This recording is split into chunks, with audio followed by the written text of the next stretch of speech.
Subscribe to our YouTube channel and press the bell icon to get the latest updates.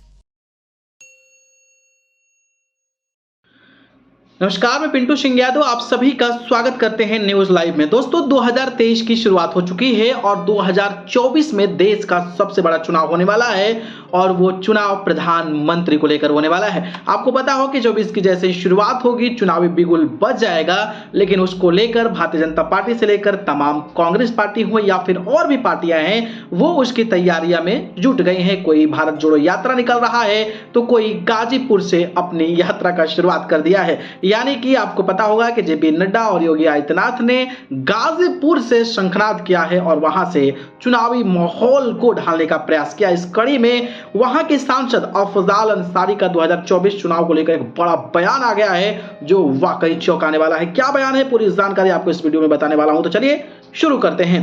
दोस्तों बात करें तो Bahujan Samaj party के सांसद अफजाल अंसारी ने 2024 लोकसभा चुनाव को लेकर बड़ा दावा कर दिया है। अफजाल अंसारी ने दावा किया है कि अगर उनके समर्थकों और लोगों की राय उनके चुनाव लड़ने को लेकर नहीं बनी तो ऐसी सूरत में वो चुनावी मैदान में नहीं उतरेंगे, लेकिन इसके बाद भी वो अपने एकमात्र लक्ष्य पर कायम रहेंगे। वह हर कीमत पर गाजीपुर और पूर्वांचल की अन्य सीटों पर बीजेपी को लोकसभा चुनाव में शिकस्त देंगे।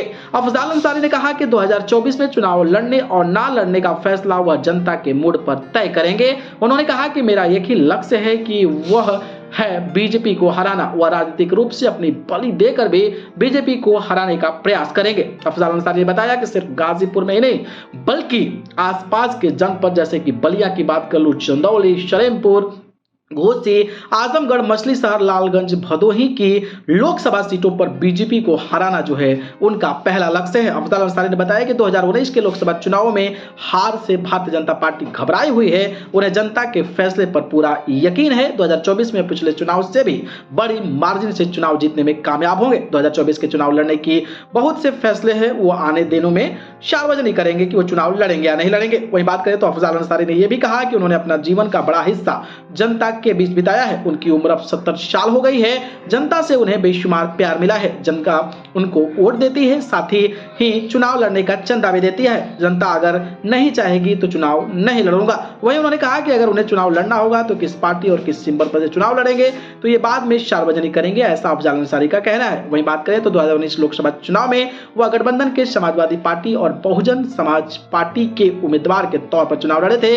इसके पहले वो 2009 में बीएसपी के कैंडिडेट और 2004 में समाजवादी पार्टी के कैंडिडेट पर चुनाव लड़ चुके हैं। 2014 में वो खुद की बनाई पार्टी कौमी एकता दल के संबल पर चुनाव लड़े थे और 2024 में जैसी परिस्थिति आएगी उसी के आधार पर वह किसी भी राजनीतिक पार्टी के साथ सियासी साझेदारी करेंगे। तो कुछ इस तरीके से अफजाल अंसारी ने बयान दिया है अपने 2024 को चुनाव को लेकर। अब देखना दिलचस्प होगा कि क्या जनता कहती है कि अफजाल अंसारी चुनाव लड़े। अगर वो जनता कहती है तो वो किस पार्टी से लड़ेंगे, क्या बहुजन समाज पार्टी से ही चुनाव लड़ेंगे या फिर अखिलेश यादव का दामन थामेंगे, ये कई सारे सवाल 2024 के लोकसभा चुनाव में है। खैर आपको क्या लगता है, अफजाल अंसारी को चुनाव लड़ना चाहिए तो किस पार्टी से लड़ना चाहिए और अगर लड़ते हैं तो क्या वो जीत पाएंगे, ये सारी चीजें हमें कमेंट बॉक्स में जरूर बताइएगा।